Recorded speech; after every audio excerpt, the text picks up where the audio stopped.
আসসালামু আলাইকুম। এই যে আমরা আপনাদের দিনাজপুর আসলাম আমাদের এই যশোর মাগুরা থেকে। আপনাদের এই দিনাজপুরে প্রচন্ড পরিমাণে লিচুর ফুল। হ্যাঁ, এই ফুল সম্পর্কে আপনাদের কাছে আমরা কিছু তথ্য নিচ্ছি। এই ফুল কতদিন পরে ফুলটা ফুটবে সম্পূর্ণ? এখন তো মুকুল আছে। এখন এই ফুলটা ফুটবে কতদিন পর? 18-20 দিনের ভিতরে। 18-20 দিন, হ্যাঁ। এই যে আমরা দেখতেছি যে মুকুল আসছে, মুকুলটা যখন ফুটবে, এই যে ভিউয়ার্স দেখেন, দেখেন এই যে এখানে যখন আমরা দেখতেছি এটা মুকুল। এই মুকুলটা যখন ফুটবে তখন এতে প্রচুর পরিমাণ নেকটার হবে। আর দিনাজপুর নেকটার দিকে এটা বিখ্যাত, কারণ এটা হচ্ছে হিমালয়ের পাশে, এখানে প্রচণ্ড নেকটার থাকে। তো দেখেন, আপনাদের মানুষের একটা ভুল ধারণা আছে, সেটা ভাঙার জন্য আজকে এই লাইভটা চলছে। সেটা হচ্ছে যে মানুষ মনে করে যে এইখানে মৌমাছি যখন ফুলে বসার পরে তখন ফুলটা নাকি পড়ে যায়। সেটা কেমন? হ্যাঁ, হ্যাঁ।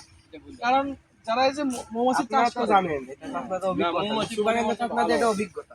হ্যাঁ, এই মৌমাছি যখন ফুলে বসে, একটা ফুলের থেকে আরেকটা ফুলে মৌমাছির পরাগায়ন ঘটায় যায়, যার ফলে এই মৌমাছির পরাগায়নের কারণে ফলন আল্লাহ তাআলা যা দিচ্ছে আল্লাহর রহমতে আরো বৃদ্ধি পায়। হ্যাঁ, হ্যাঁ। তো মানুষ এটা মনে করে যে মৌমাছি এটা আসলে যে বসলে ফুল পড়ে যায়, এটা ফাও কথা। ঠিক আছে, কথা ঠিক আছে, এটা ফাও কথা। তো দেখেন ভিউয়ার্স, এই যে এখানে মনে হয় বিঘাকে বিঘা দেখেন, এই যে এইভাবে লিচু বাগান, আর প্রত্যেকটাই এইভাবে মুকুল বের হয়েছে। ইনশাল্লাহ 20 দিন বা 15 দিন পরে এই মুকুল থেকে ফুল আসবে। তো আমরা এইভাবেই মধু সংগ্রহ করি, এবং যারা লিচু বাগানে আছে তাদেরকে আমরা তাদের সাথে এইভাবে সম্পর্কে রেখে প্রত্যেকটা জায়গায় যায় আমরা কথা বলি। তো দেখেন ভিউয়ার্স, আমাদের এই যে মৌমাছির খাবার এখানে আসবে কিছুদিন পরে। তো আপনারাও যোগাযোগ করতে পারেন আমাদের সাথে। আমাদের এই যে মধু এবং যদি চান তাদের থেকে লিচু নিতে, সেটাও পারবেন। হ্যাঁ, কারণ